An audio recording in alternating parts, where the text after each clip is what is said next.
I am Amber Aultman, and I work here at Tuft & Needle. I am head of design here, and if you don't know what Tuft & Needle is, we are a new kind of mattress company that makes high-quality sleep products and values transparency, honest pricing, and a stellar customer experience. And in my role as head of design, I'm responsible for the visual experience of our brand, and that means everything from product packaging and retail signage to our website and all of our digital channels. But the crazy thing is that I actually never had any sort of formal graphic design or user experience training. I actually started off wanting to be a doctor, and so I went to the University of Florida, got my psychology degree, took chemistry minor, took the MCAT, applied to medical school, and realized, oh my God, what am I doing? I need to be creative. And so I withdrew all of my applications, and I went to art school instead. And you say art school, that's formal training. But I actually went for textile design, not graphic design or user experience design. So I did the textile design, and it was the best time ever, so much fun. But I got done, and I was like, just still doesn't feel, I hadn't found that thing that was right for me for my career. And so rather than going back to school again, I decided to do it all through a commitment to self-learning. So I've thought a lot over the years about how I was able to kind of rise to this position without any sort of formal training, and I kind of had started to, I also did some teaching or mentoring of design students, and I watched them kind of go through these same struggles of like either learning or succeeding, and I just started to pay attention to like what worked. And so what I'm here to talk to you about today is a commitment to, or 10 tips for making sure that you do commit to yourself and to self-learning. So the first tip for committing to self-learning is to find your why. It's easy to say that you're going to learn something, but finding your why will help you actually stay committed. Simon Sinek wrote a great book called Start With Why, and I highly recommend you read it if you haven't already. He says, your why is the purpose, cause, or belief that inspires you. So it's the motivation to keep going when things get tough, and it's kind of what keeps you or helps you focus on the right things to keep meeting your goals. But how do you find your why? What I did is I sat down and I just kind of freeform journaled and just asked myself these 3 questions. Why do I want to achieve this goal? How will I feel after I achieve this goal? And how will achieving this goal change my career? I wrote and wrote and wrote, and I finally digested it all and looked through it, and I said, you know what, this is absolutely a worthwhile goal. Like I want to commit to this, and this is really going to get me to where I want to go in my career. So once you've decided your why and you're committed to it, the next part is to just look at it every day. Like post it, I'd say like put a sticky note on your computer, frame it on your desk. If you do a vision board, like put it on your vision board. Somewhere you'll see it daily. And the other part is to find heroes, like find people that are in the field that you want to get into and follow them on social media. Interact with them on their blogs, like Twitter, everything. You'd be surprised at how frequently they are happy to respond to somebody because they were once in your shoes starting off. So the second tip for committing to self-learning is to own your priorities. There are so many threats to your time, right? Like work and family, those things are obviously important. They're not going anywhere, you need to focus on those. But there's also a ton of stuff that isn't so important, like TV and social media and getting on the internet. Those are obvious places that you can cut. And if you're honest with yourself, you'll find the time.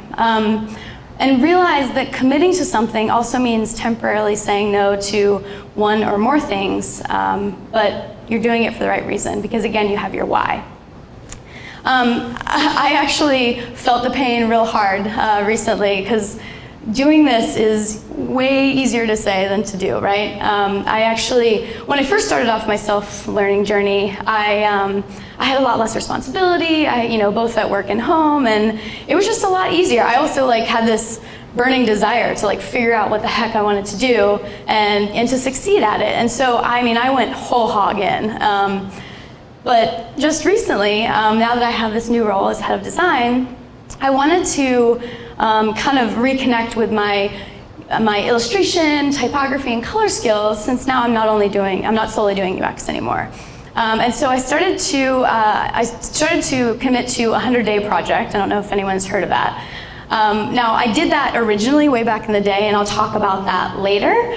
But this time, just a couple months ago, I was like, okay, I'm gonna do a 100-day project where I'm gonna draw something with some sort of plant, or do a graphic design piece, some sort of plant, post on Instagram every day. That lasted 4 freaking days. And then life got in the way, and then I immediately, I had this like kind of dogmatic approach about it. Oh, it's 100 days, I have to do it every day. And so I just because I failed once, I was like, oh, okay, I'm done, I suck at this, I suck at learning, I forgot how to do this thing, And then, I don't know, a few weeks later, I realized wait, I'm falling into these old patterns that I'm actually gonna be talking to people about, and that's crazy. So I said, I need to own my priorities. I know that I now have much more responsibility at work. I know I now have different responsibilities at home. I can't commit to every day right now, and that's okay. And so I owned it, and I said, you know what can I do? What can I commit to? And so I committed to 2 times a week, and you can all follow me on Instagram and hold me to it if I do not, if I don't come through. There are 168 hours in a week. And even if you work 50 hours, which, by the way, they've done studies. I know we all say we work 50, 60 hours a week. We don't. Most people work 40, 45. But even if you were to work 50 hours a week, and even if you were to sleep for 8 hours a day, which, again, I don't know anybody who gets 8 hours of sleep. If you do, teach me. But that still leaves 62 hours in a week of free time. And that works out to about 9 hours a day. So 9 hours that you are not at work and you are not sleeping. And I mean, if you can't find the time in there, then maybe you didn't find the right why, or maybe you aren't just willing to commit to it right now, and that might be okay too. Richard Branson and Elon Musk, they have the same amount of hours in a day as we do, but they just obviously spend their time incredibly well. Keep a time journal. This is a really great way, because it's easy to say no, I don't have the time, and there's no way, you don't understand my life, but if you keep a time journal, it actually can be really eye-opening, and you can identify areas where you can slip in an hour here, an hour there. I did this, it was totally eye-opening. So for about 1 to 2 weeks, set a timer every 30 minutes, and you can Google interval timer, and there's so many apps for your phone, you can find them. Every 30 minutes during your waking hours, it goes off and you write down what you're doing. And then at the end of 1 to 2 weeks, just analyze it and look through, and you will be surprised at how much time you actually have, or how much time you're wasting that isn't even meaningful to you. Next tip is to just start somewhere. This is good advice for anything. We've decided on this big, overwhelming goal, and it's totally paralyzing, right? So what you can do is just say, what is the smallest, tiniest baby step that I can take right now, and just do it.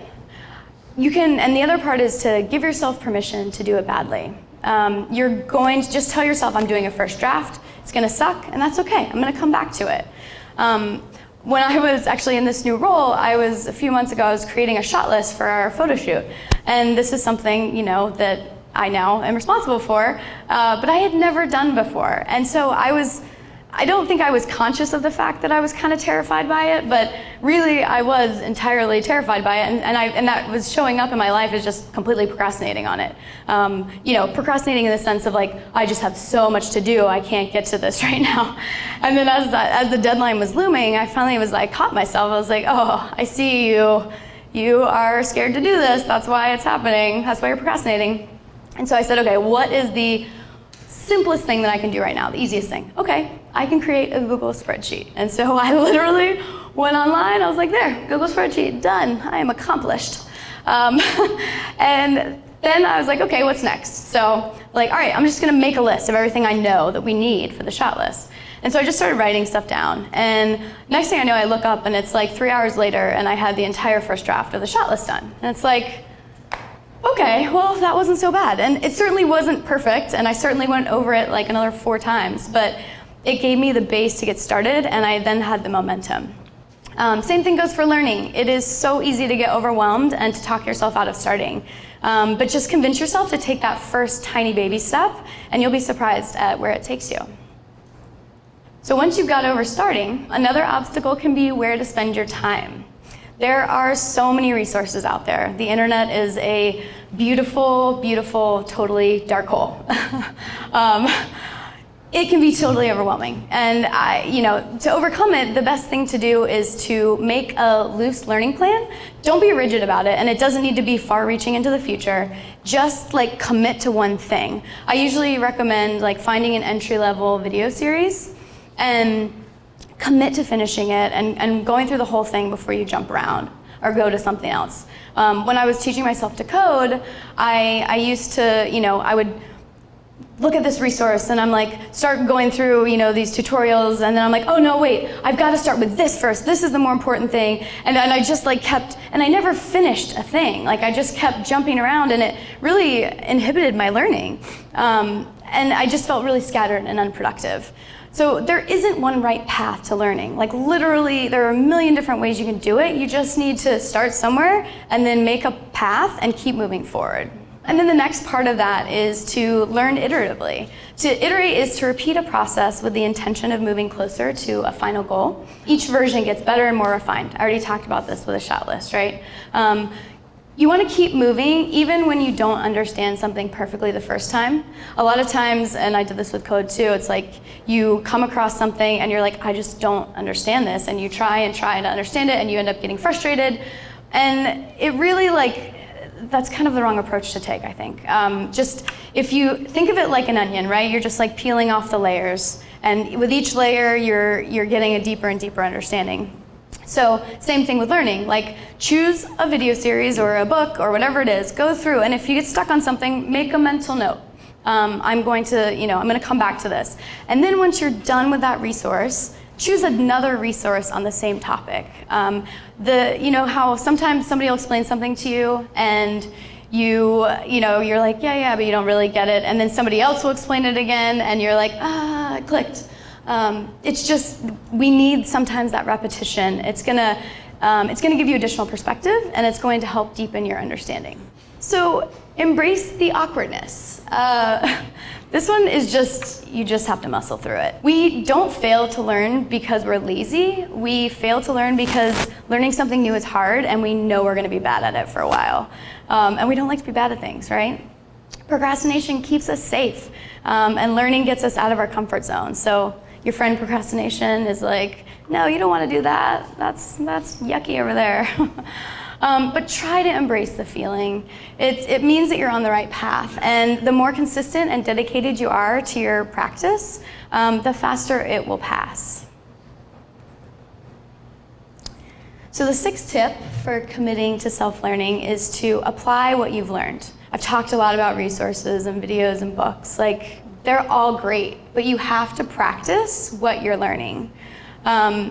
It's not, and I don't just mean do the exercise at the end of the video or follow along with the examples in the book. I mean taking what you're learning and applying it to a real world context, like something that you have to totally switch and kind of resynthesize these concepts.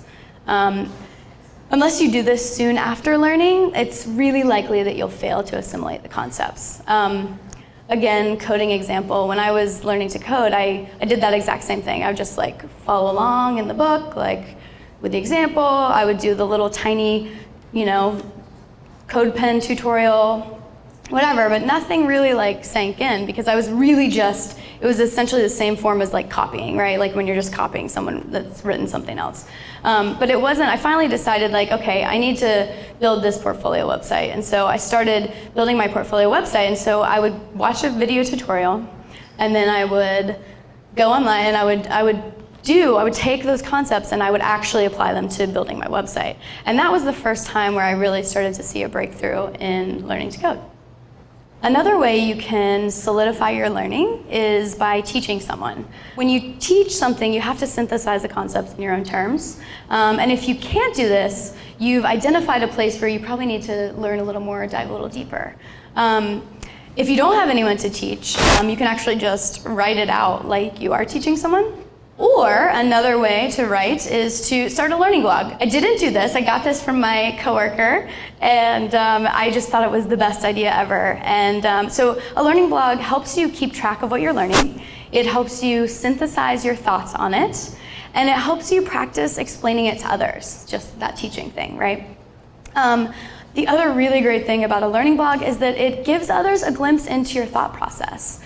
Something that can be super invaluable when you're going to apply for a job and you don't have a portfolio or a large body of work or experience. Like, if you can point to writing that you've done, that's huge. It grows your writing skills and your critical thinking skills, which again are invaluable in any profession.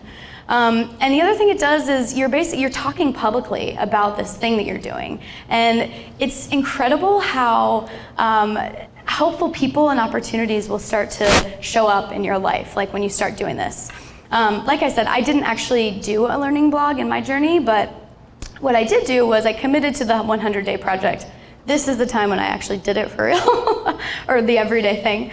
And so I was coding, and then I would take a picture, put it on Instagram, tag it, whatever. And the crazy thing was, like, even though I was, all of my Instagram captions were just like, I'm learning this new thing, I'm so whatever, I suck at this, blah, look at me, don't make fun of me. Like, people started to think of me as an expert, which was crazy. Granted, they weren't the people in the industry. And then the people in the industry who saw me coding, they were like, hey dude, you're doing awesome work. Like, if you need any help with anything, or hey, if you're struggling, like, I'm happy to help you. I had offers for freelance work that came up. I had offers for jobs once I had gotten, like, coding a little more under my belt. It was crazy. So, yeah, I can't downplay the benefit of, like, posting publicly about what you're doing and sharing it with others.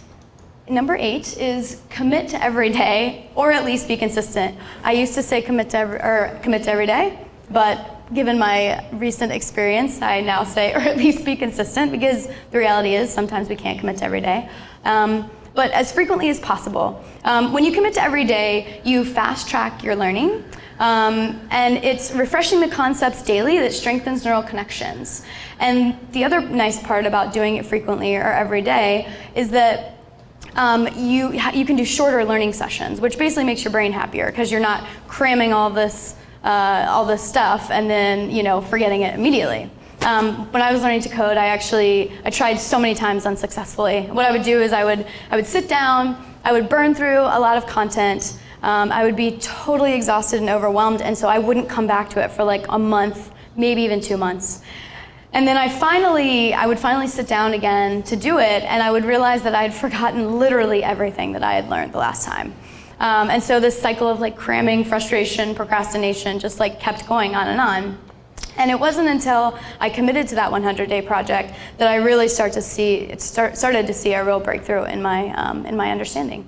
So for motivation to practice every day, I've mentioned the 100-day project a million times, but there are, like, many other things out there. You can just Google it, but the 100-day project, daily UI is a great one. There's also a million sketching, drawing, typography ones, all of them. But the important thing is commit to something small so that you can actually do it. Number 9, seek out mentors. It's one of the best things you can do to jumpstart your career. A mentor will give you guidance, they will give you accountability, and they will help in finding work once you've gained competency in your field. My mentor actually got me my job here at Tuft & Needle, and he got me my job prior to that, and he was even the one who pushed me to start public speaking. But to get the most out of your mentor relationship, you have to put the work in. You have to listen, and you have to take action. Don't argue with them, don't be stubborn. You've chosen your mentor because they have succeeded. That said, if you don't understand something, ask them. But arguing or being, like, kind of, I don't know, just not taking advantage of their advice is just, you're wasting your time, you're wasting their time. And take good notes. Every nugget is valuable wisdom. I actually, like I mentioned earlier, I did some mentoring for a design program, and I can't tell you how many times I had students who would, like, argue with me, they'd fight me on things, and just, waste so much time, and eventually, like 2 weeks later, they'd come back to me like, oh, you're right. And I'm like, yeah, I know, I'm right. So, it made me, like, give up a little bit, right? Like, I didn't push them as hard, and I didn't, like, challenge them enough, because I was like, well, they're not really listening to me. If your mentor gives you homework, do it. I don't care if you have to, not watch TV, like work on the weekend, lose a little sleep. Like, it is worth it, I promise you. Like, that is why I got my jobs, because I always did the work.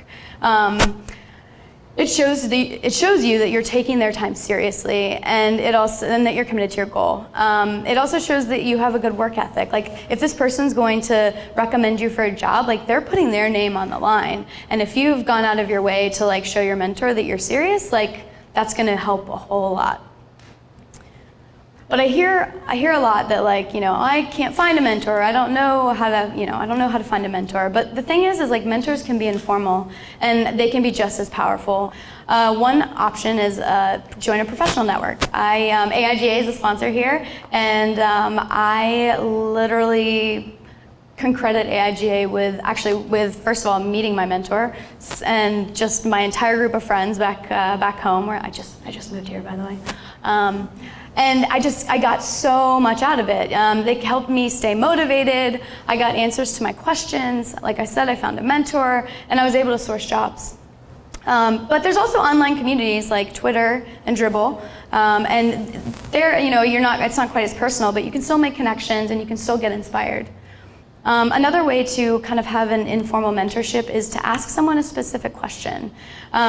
A lot of times, like, hey, will you be my mentor, is like a big, scary thing to someone, because they, A, don't want to do you any disservice, right? And B, everyone's busy, and they may not know how to mentor, even though they probably do, but they think they don't.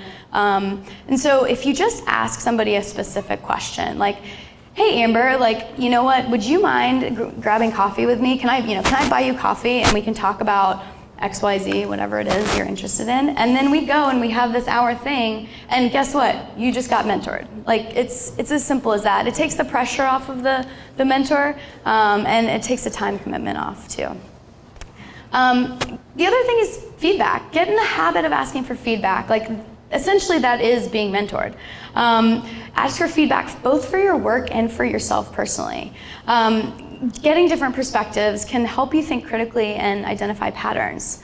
But it's hard for us sometimes to separate, feedback from, like, separate us from our work and to not take feedback personally. But the sooner that you can realize that feedback is so helpful, and B, the person giving it to you is really just trying to help you, because giving feedback is hard as well, then you can really just make the most of it. So, and then the last part is just to pay attention to details. Look for clues to success. I did this a ton, and when I was hanging out with AIGA, I would watch okay, who are the people who are succeeding in design in my field, and then okay, how do they talk about the industry? Like, how did they become successful? What industry books or blogs are they reading? Who do they follow on social media? Everything like that. All of these things will help you better navigate your new field.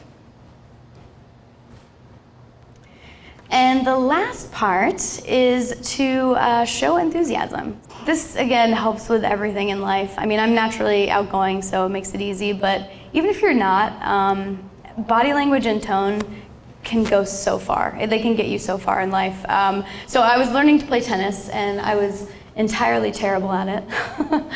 And so I took lessons, and my coach would be he'd give me a directive, go to the baseline and ready position. And so I would literally run to the baseline, I'd pop in to position, and I'm smiling, all nerdy, I suck at tennis, but I'm here and I'm excited.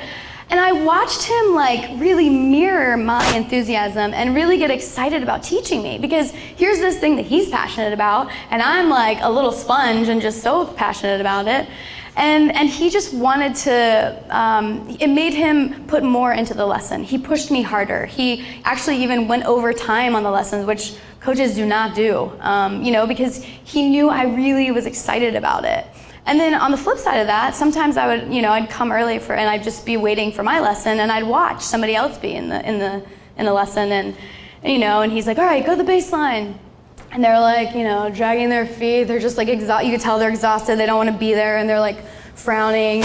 And I watched him mirror that same energy back to them. And he would it just, he wouldn't give them all that they could have gotten out of that lesson, and he would cut the lesson off like right at the time.